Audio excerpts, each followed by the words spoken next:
Hello दोस्तों, मैं हूं ब्रिजेश कुमावत और आज एक नई कहानी के साथ। और जो लोग ये सोचते हैं कि हम लाइफ में कुछ बड़ा नहीं कर सकते, कुछ बड़ा नहीं बन सकते, तो ये कहानी सुनने के बाद मैं उम्मीद करता हूं कि आपको काफी कुछ सीखने को मिलेगा। तो दोस्तों, छोटी सी कहानी है। एक बार एक ट्रेन सफर में एक भिखारी था जो भीख मांग रहा था। उसे एक सूट बूट पहने हुए एक सेठ जी दिखाई दिए। उसने सोचा कि वह व्यक्ति काफी अमीर लगता है, इससे भीख मांगने पर मुझे काफी अच्छे पैसे मिल जाएंगे। फिर वह भिखारी उस सेठ के पास जाकर भीख मांगने लगा। तब भिखारी को देखकर सेठ ने कहा कि तुम हमेशा लोगों से मांगते ही रहते हो, क्या कभी किसी को कुछ दिया भी है? तब भिखारी ने कहा कि साहब, मैं तो भिखारी हूँ, भला मेरी इतनी औकात कहाँ कि मैं किसी को कुछ दे सकूं। तब सेठ ने कहा कि जब किसी को कुछ दे नहीं सकते तो तुम्हारा मांगने का भी कोई हक नहीं। मैं एक व्यापारी हूँ और लेन देन में ही विश्वास रखता हूँ। अब अगर तुम्हारे पास मुझे कुछ देने के लिए हो तो बदले में ही मैं तुम्हें कुछ दे सकता हूँ। सेठ ने इतना कहा ही था कि स्टेशन आ गया और सेठ ये बात बोलकर उतरकर चला गया। इधर भिखारी सेठ की कही बात के बारे में सोचने लगा। सेठ के द्वारा कही गई बात भिखारी के दिल में उतर गई। उसने सोचा, शायद इसीलिए मुझे भीख में अधिक पैसे नहीं मिलते, क्योंकि मैं लोगों को इसके बदले कुछ दे नहीं पाता हूँ। लेकिन मैं तो खुद भिखारी हूँ, भला मैं किसी को क्या दे सकता हूँ। लेकिन फिर उसने फैसला किया कि अगर अब जो भी व्यक्ति उसे भीख देगा उसके बदले लोगों को कुछ ना कुछ तो जरूर देगा।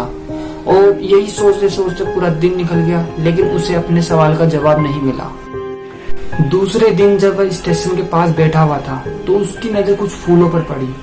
उसने सोचा, क्यों ना मैं भीख के बदले लोगों को फूल दे दिया करूं। और उसे अपना ये विचार अच्छा लगा और उसने वहां से कुछ फूल तोड़ लिए और ट्रेन में भीख मांगने पहुंचा। अब जो लोग भी उसे भीख देते तो बदले में कुछ फूल दे दिया करता। लोग भी खुश होकर फूल अपने पास रख लिया करते। अब भिखारी रोज फूल तोड़ता और भीख के बदले लोगों में बांट दिया करता।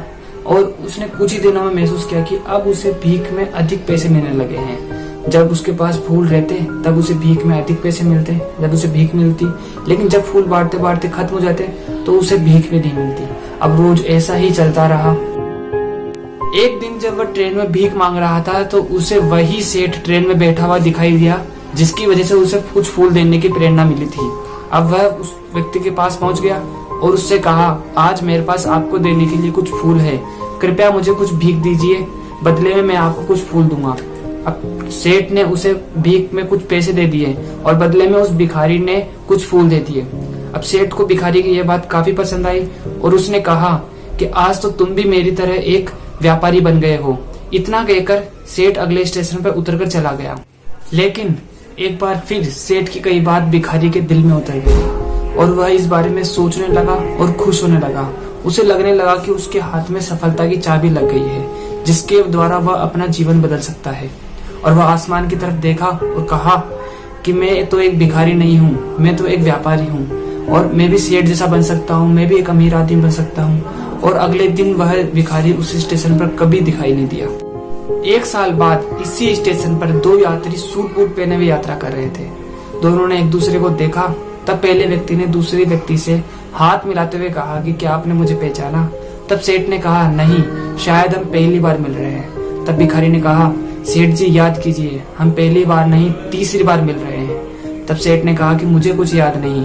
तब भिखारी ने कहा कि हम पहले 2 बार भी इसी ट्रेन में मिल चुके हैं। मैं वही भिखारी हूँ जिसको आपने पहली मुलाकात में बताया कि मुझे जीवन में क्या करना चाहिए और दूसरी मुलाकात में बताया कि मैं वास्तव में कौन हूँ। आपने मुझे पहली मुलाकात में प्रकृति का नियम बताया था, जिसके अनुसार हमें तभी कुछ मिलता है जब हम कुछ देते हैं, और लेन देन का यह नियम वास्तव में काम करता है और मैंने इसे अच्छी तरह महसूस किया।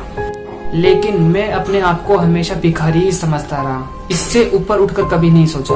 लेकिन दूसरी मुलाकात में आपने मुझे बताया कि मैं वास्तव में एक व्यापारी बन चुका हूँ। अब मुझे समझ में आया कि मैं वास्तव में एक व्यापारी बन चुका हूँ। दोस्तों, इस कहानी से मैं बहुत कुछ सीखने को मिलता है।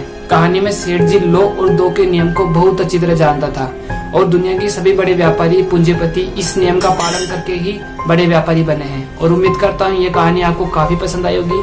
अगर कहानी पसंद आए तो वीडियो को लाइक करें।